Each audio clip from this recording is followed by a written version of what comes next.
Mobile Legends ရဲ့ collaboration event တစ်ခုဖြစ်တယ်ကျွန်တော်စိတ်စီရ event ကကျွန်တော် game ထဲကိုမကြခင်ရက်ပိုင်းတွင်းမှာကျွန်တော်ရောက်ရှိလာတော့မှာဖြစ်ပါတယ်ကျွန်တော်အဲ့ဒီမှာကျွန်တော်တို့စိတ်စီရ event တော့သိပါပြီကျွန်တော်စိတ်စီရဆိုတာဘာလဲမသိတဲ့လူတွေအများများပါတယ်နံပါတ်1အချက်အနေနဲ့ကျွန်တော်စိတ်စီရဆိုတာဘာလဲနဲ့စလိုက်မယ်ကျွန်တော်စိတ်စီရဆိုတာကျွန်တော်ဂျပန်နိုင်ငံမှာနာမည်ကြီးကျွန်တော် manga တစ်ခုဖြစ်တယ်အဲ့ကနေပြီးတော့မှကျွန်တော် anime တွေထွက်တယ် video game တွေလည်းထွက်တယ်ကျွန်တော်ပြီးလို့ live action တွေပါကျွန်တော်ထွက်ခဲ့တယ်ပေါ့နော်အဲ့ကျွန်တော်မူရင်းပိုင်ရှင်ကမာဆာမီကူမာရာဖြစ်ပြီးတော့1986ခုနှစ်မှာကျွန်တော်စတင်ထွက်ခဲ့တယ်လန်ကကျွန်တော်တို့ပီကာဆက်ဆီယာဆိုတဲ့ကောင်လေးတစ်ယောက်နဲ့သူ့ရဲ့တငယ်ချင်းဆိုတော့စိတ်ဆိုတဲ့၄ယောက်အကြောင်းကိုအဓိကအခြေခံထားပြီးတော့သူတို့တွေကဘာလုပ်လဲဆိုရင်အတီနာဆိုတဲ့ green net fire ကိုသူကကာကွယ်တယ်ပြီးလို့ရှိရင်ကိုကဖောက်ဖြတ်ချင်တဲ့ကျွန်တော်တခြား net fire တွေပြီးလို့ရှိရင်ကျွန်တော် villain တွေထံကနေကျွန်တော်လူသားတွေကိုကာကွယ်ပေးတယ်တိုက်ခိုက်မှုတွေပြုလုပ်တဲ့အခါမှာမတူညီတဲ့ကျွန်တော်ကျဲစုတွေရဲ့စွမ်းအားတွေပြီးလို့ရှိရင် glove လို့ခေါ်တယ်သူတို့ကတန်ချက်ကဝစ်စုံတွေကိုဝစ်ဆင်ပြီးတော့ကျွန်တော်အများစုတိုက်ခိုက်လေးရှိတယ်ဒီထဲမှာကျွန်တော်အဓိကဇက်ကောင်တွေဖြစ်တဲ့ကျွန်တော်ဆေယာရဲ့ရှီရူရဲ့ဟိုင်ဝဂါရဲ့ရှင်းနဲ့ကျွန်တော်အကီဆိုတဲ့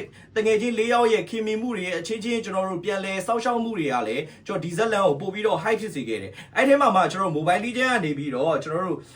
ရှီရူအနေနဲ့ကျွန်တော်တို့ချောင်းပြီးလို့ရှိရင်အကီအနေနဲ့ vela နဲ့ဆေယာအနေနဲ့ကျွန်တော်ဗဒန်းဆိုပြီးတော့အဓိက main skin တွေကိုကျွန်တော်ထုတ်ထားပဲဖြစ်ပါတယ်ခင်ဗျဒီ event အတွက်လည်းကျွန်တော် diamond တွေကြိုစုထားမယ်ဆိုရင်ကျွန်တော် weekly pack ဝယ်တာဖြစ်ဖြစ်ရှာ diamond တွေဝယ်တာဖြစ်ဖြစ်ကျွန်တော်တို့ပေးပါလေလာဝယ်လို့ရပါတယ် diamond ဈေးလေးကိုလည်းကျွန်တော်ဒီတိုင်းပဲဒီမှာပြပေးထားပါတယ်အားလုံးကိုကျေးဇူးအများကြီးတင်ပါတယ်ခင်ဗျ